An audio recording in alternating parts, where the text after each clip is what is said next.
Welcome!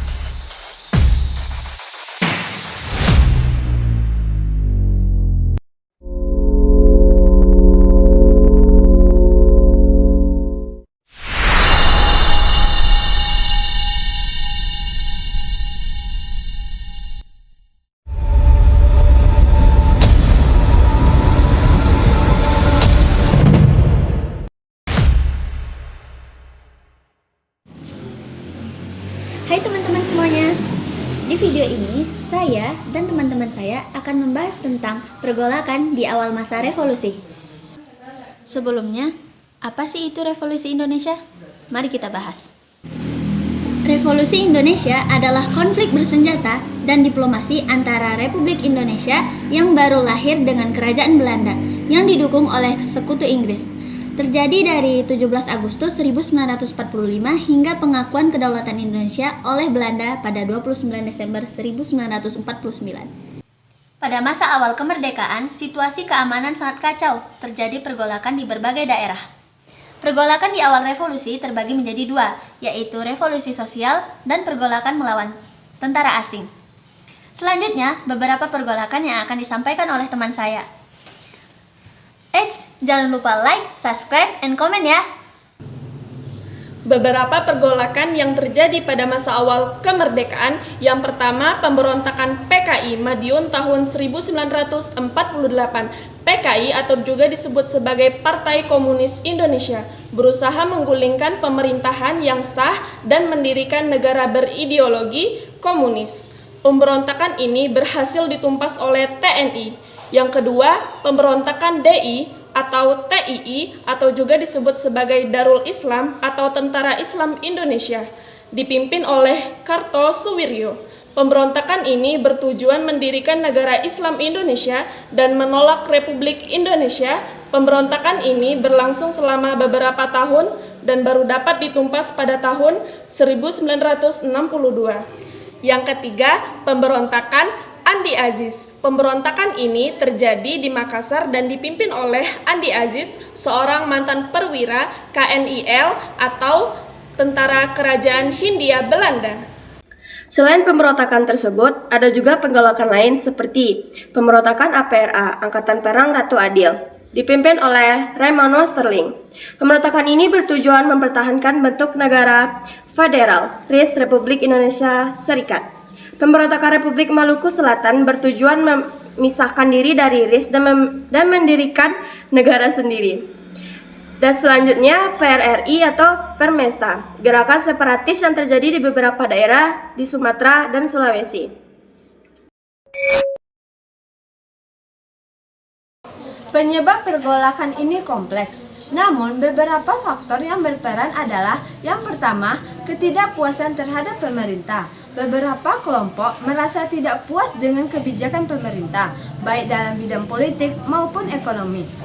Yang kedua, perbedaan ideologi. Terdapat kelompok yang ingin mendirikan negara yang ideologi yang berbeda dengan yang dianut oleh pemerintah saat itu, seperti komunisme dan negara Islam. Yang ketiga, campur tangan pihak asing.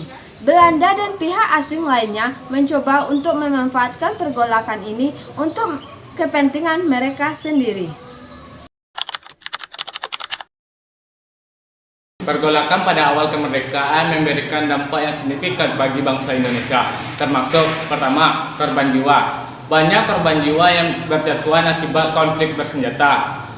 Yang kedua, kerusakan infrastruktur. Terjadi kerusakan pada infrastruktur dan fasilitas umum akibat pertempuran. Yang ketiga, ketidakstabilan politik. Pergolakan ini menyebabkan ketidakstabilan politik dan ekonomi di Indonesia. Meskipun demikian, pergolakan ini juga memberikan pelajaran berharga bagi bangsa Indonesia, yaitu pentingnya persatuan dan kesatuan dalam menjaga keutuhan negara.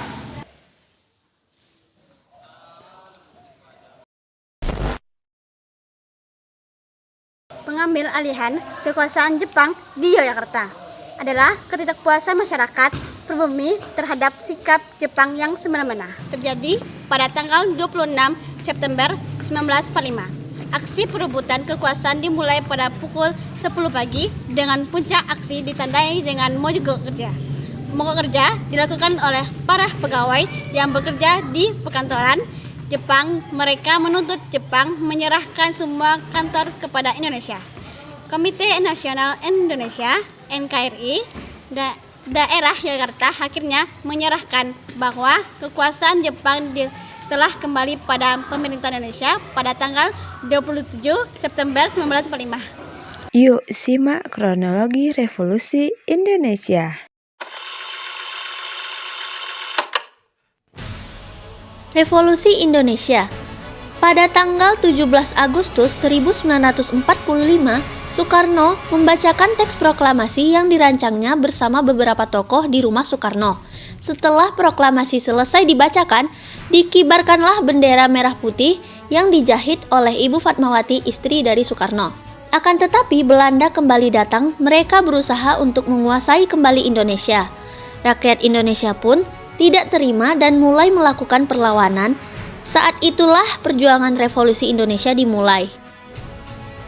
Sekutu termasuk Belanda membentuk suatu badan komando militer bernama AFNI. Tentara AFNI mendarat di beberapa wilayah strategis Indonesia seperti Surabaya dan Jakarta pada bulan September, Oktober, dan November tahun 1945. Mengetahui hal tersebut, tanah air tentu tidak tinggal diam. Masyarakat mulai melakukan perlawanan. Perjuangan revolusi Indonesia terbagi menjadi dua karakteristik. Yang pertama yaitu perlawanan dengan menggunakan cara fisik, kemudian yang satu lagi perlawanan menggunakan jalur diplomasi. Surabaya menjadi lokasi pertama perlawanan Indonesia setelah Sekutu kembali menginjakkan kaki di Indonesia. 10 November adalah puncak perlawanan tersebut atas semangat keberanian dan jiwa patriotik dari ulama, santri, dan arek Surabaya lainnya. Maka tanggal 10 November kemudian ditetapkan sebagai Hari Pahlawan. Setelah Surabaya, berbagai daerah pun ikut angkat senjata. Selain di Surabaya, di daerah lain juga melakukan perlawanan. Di antaranya 1. Pertempuran Ambarawa. 2. Bandung Lautan Api. 3. Pertempuran Medan Area. 4. Puputan Margarana. 5. Perjuangan bersenjata di Sulawesi. Selain dengan fisik atau perang, juga dengan jalur diplomasi. Salah satunya adalah Konferensi Meja Bundar 2 November 1949 yang membuat Belanda mengakui kedaulatan Indonesia setelah perjanjian sebelum-sebelumnya. Berikut ini perjuangan melalui jalur diplomasi.